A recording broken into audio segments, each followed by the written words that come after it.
coração de Viçosa, bem ali no imóvel da Praça Apolinário Rebelo, existia um lugar onde o tempo parecia andar mais devagar. Por muito tempo foi a única livraria da cidade. Um refúgio de palavras, ideias e encontros. Entre prateleiras estreitas e o cheiro inconfundível de papel envelhecido, políticos e artistas da região encontravam abrigo para conversas longas e silenciosas descobertas. Não há registros documentais daquele tempo, só memórias. Fragmentos de um passado que habita a lembrança dos que viveram seus dias ali. O auge veio nos anos de 1960. Manuel Acioli, seu guardião, chegou a vender a livraria, mas retornou. Nunca quis viver em Maceió. Seu lugar era ali, entre revistas, livros e cadernos, no silêncio cúmplice da sua livraria. Por quase 40 anos o espaço resistiu ao tempo, fiel à tradição, até que, numa noite de São João, fagulhas de fogos lançadas na rua deram início ao incêndio que apagou parte daquela história. Após a morte de Manuel Acioli, o imóvel foi vendido, e com ele, uma parte viva da alma de Viçosa. Manuel de Lima Acioli, meu pai, ele era uma pessoa extremamente extrovertida, exagerada e tinha um amor muito grande pela leitura e pelos livros, né? Então ele desde sempre teve uma livraria e essa livraria seguiu para ele até o fim da vida dele, literalmente falando. Então ele era uma pessoa que não estudou, não fez uma faculdade, ele fez só o curso técnico de contabilidade, mas ele lia muito, ele tinha uma paixão pela leitura, ele era uma pessoa que tinha muita curiosidade pelas coisas e era exagerado, né? Aquela pessoa que falava alto, aquela pessoa que esbravejava, mas de um carinho e de um coração gigante, né? O Manuel Acioli, ele tinha um coração maior do que ele. Então, ele era essa pessoa, tipicamente viçosense, amava Viçosa, ele tinha paixão por aquela cidade e era um lugar que ele não queria sair de jeito nenhum.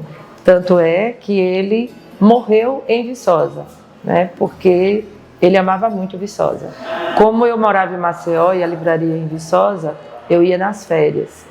E assim, aquilo era um mundo gigante para mim, né? Eu criança, aquilo ali era um verdadeiro lugar fantástico.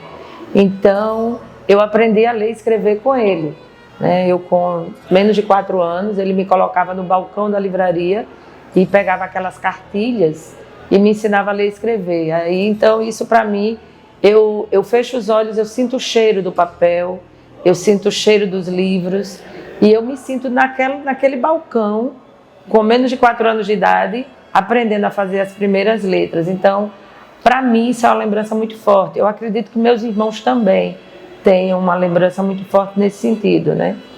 De aprender a ler com ele, dentro da livraria.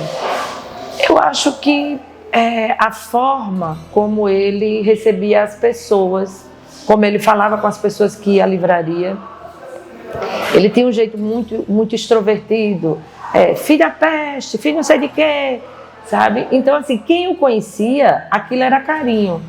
Então, eu via aquilo. E eu hoje sou assim, eu falo com as pessoas, às vezes, e as pessoas dizem, mas você não devia falar assim. Eu digo, mas se eu estou falando nesse tom, é porque eu estou sendo carinhosa com essa pessoa. Então, assim, entender que a forma de carinho dele era uma forma diferenciada, né? Tem um episódio que me deixou até triste. Ele tinha mania de andar com a mão na parede. E eu tenho um filho, o meu filho mais velho, que não conheceu, ele tem o mesmo nome dele. Ele é Manuel de Lima Acioli Neto. E meu filho tinha mania de andar com a mão na parede também. Hoje ele não tem mais.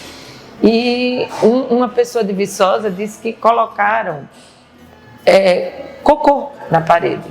E ele passou com a mão. Aí a pessoa que me contou é meu amigo. Eu fiquei com raiva dele. Aí disse que quando ele passou, que ele sentiu, ele botou a mão aqui e disse, é merda. E começou a gritar. Aí depois descobriu quem fez isso e entrou na brincadeira. Mas assim, pela espontaneidade dele, as pessoas também queriam ser espontâneas. Mas isso é um exagero, isso é uma falta de respeito. Hoje a gente vê isso como uma agressão, né? Politicamente falando, não entra no contexto. Mas ele era assim, ele era muito expansivo. Eu vou contar uma cena rápida que aconteceu com ele. Ele estava conversando com um amigo, isso não foi em Viçosa, foi em Maceió. E tinha uns guardas que andavam na praça, que era chamada Cosme e Damião. E ele conversando, falando alto, daqui a pouco chegou os 2 guardas para apartar uma possível briga.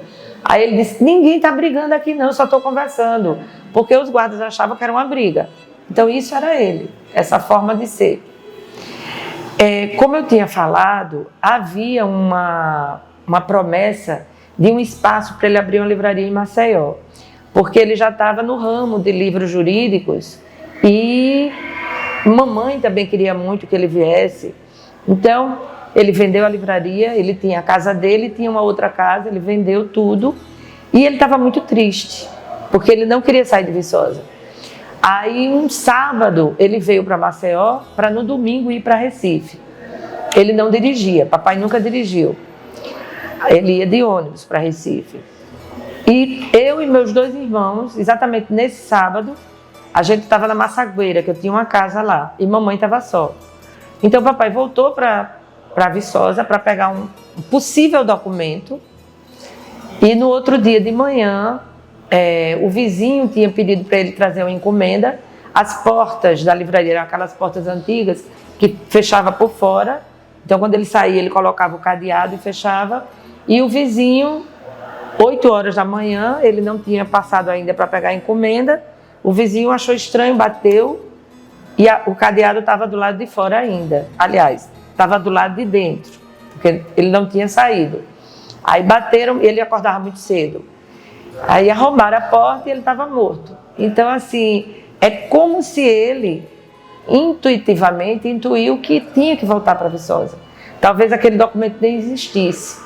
E ele voltou para morrer lá, né? Então, foi quando eu digo que, literalmente, a livraria fez parte da vida dele, desde quando ela era jovem, porque ele tinha livraria antes de conhecer a mamãe, antes de eles se casarem, até a morte dele, que foi dentro da casa que era vizinha livraria. Viçosa para papai era o ar que ele respirava, né? Eu lembro que mamãe também morou lá, quando meu irmão mais velho nasceu, mas quando eu nasci a gente já estava morando em Maceió. E mamãe não gostava de Viçosa, né? E eles ficavam, um dizia que o outro não queria que ela fosse, e ele dizia que era ele que não queria que ela ficasse lá. Mas eu não entendia direito. Quando eu fiquei mais velha, eu não entendia direito porque ele tinha aquele amor tão grande por Viçosa, né? Era um amor, assim, muito grande, muito grande. Aí, depois que ele morreu, eu demorei um tempo a ir a Viçosa, e eu voltei um dia e eu sentia aquele mesmo amor que ele sentia, né? É como se aquilo ali fosse a vida dele. Então, foi muito sofrimento para ele ter que sair de lá. Por isso que ele voltou para passar os últimos dias, as últimas horas de vida dele lá, né? Eu não sei por que ele tinha esse amor, mas era um amor muito grande. Que ele também tinha muita liberdade, Viçosa, né? Ele ia para onde ele queria, ele ia para o bar do Trovador jogar sinuca. Ele não bebia, mas gostava de jogar gamão. Então, assim, ele tinha uma liberdade e aquilo para ali era o ar que ele respirava, né? Foi de prata, cidade mimosa, teu nome é Viçosa, princesa das mares. Do acervo que eu tenho da Livraria Scioli, 3 exemplos são muito marcantes. Primeiro, os grandes nomes da literatura universal, uma coleção lançada no começo dos anos 70, onde eu tive conhecimento de nomes como Dostoiévski, como Balzac, como Dickens e tantos outros. E também os grandes pensadores, igualmente da Abril Cultural, onde igualmente eu me aproximei de Sócrates, de Platão, de Aristóteles e demais pensadores. E, por fim, o último livro que eu ganhei de meu pai, antes dele morrer em 10 de abril de 1983, que foi O Lobo da Estepe, de Hermann Hesse, e que eu guardo com muito carinho no meu coração. Crescer com a livraria presente na nossa família foi uma experiência interessante, né? Em primeiro lugar, durante a abertura das aulas, tanto na escola normal como no ginásio de Viçosa, nossa família ajudava meu pai nas vendas do material escolar e dos livros didáticos que eram adotados. E, por outro lado, desenvolveu na gente uma memória afetiva muito grande, onde o cheiro de papel, canetas, cadernos, tudo isso nos remonta a uma época maravilhosa que era viver em Viçosa naquela época dos anos 60 e 70. No começo dos anos 60, papai estava em Maceió comigo e com minha mãe, quando ele soube a notícia do incêndio na livraria. O que aconteceu foi o seguinte: havia chegado material, né, papéis, cadernos e tudo mais, que estava na livraria, e como era a época de São João, um pequeno diabinho, que era aqueles busca-pés minúsculos, entrou por baixo da porta da livraria e provocou um incêndio, né, tendo queimado boa parte do material que o papai tinha comprado, né? O prejuízo foi muito grande e papai se recuperou, evidentemente. Mas o importante foi a solidariedade das pessoas que conseguiram entrar na livraria e debelar o incêndio. Manuel Acioli, além de um grande livreiro, ele também era um professor, né? Foi ele quem me alfabetizou quando eu tinha 4 ou 5 anos de idade. E, além disso, ele era um psicólogo nato, porque ele conhecia os clientes e, a partir do momento que ele tinha esse conhecimento, ele sabia o livro que o cliente gostaria de comprar. Então, ele sempre estabeleceu uma relação de amizade, né, com todos eles, né?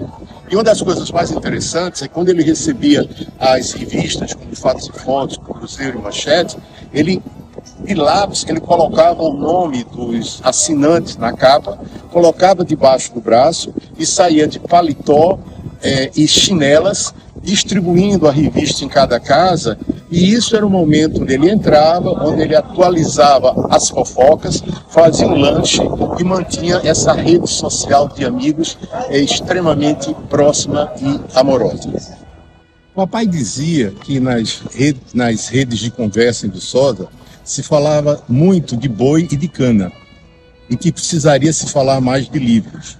Então, a Livraria Acioli foi essa resistência cultural, no sentido da fomentação da literatura, da arte, da ciência, presente em livros que ele sabia tão bem escolher, né? Além disso, ela fornecia o material didático para as escolas, fornecia os livros didáticos e, principalmente, essa resistência para a manutenção de uma identidade cultural de Viçosa, né, caracterizada por tantos poetas, por tantos escritores, por tantos contadores de causos.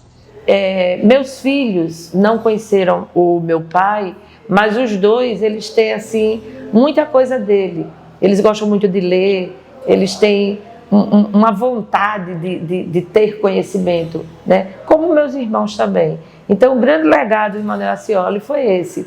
E muita gente de Viçosa diz isso, que Manuel era a pessoa que trazia a cultura para a cidade, com livros, com revistas, com periódicos, né? Então, eu acho que isso é um grande legado de Manuel e da livraria dele. E ele iria dizer: continuem em busca do conhecimento, continuem tendo acesso à leitura, a livros, ao estudo, que isso é fundamental para o crescimento do ser humano.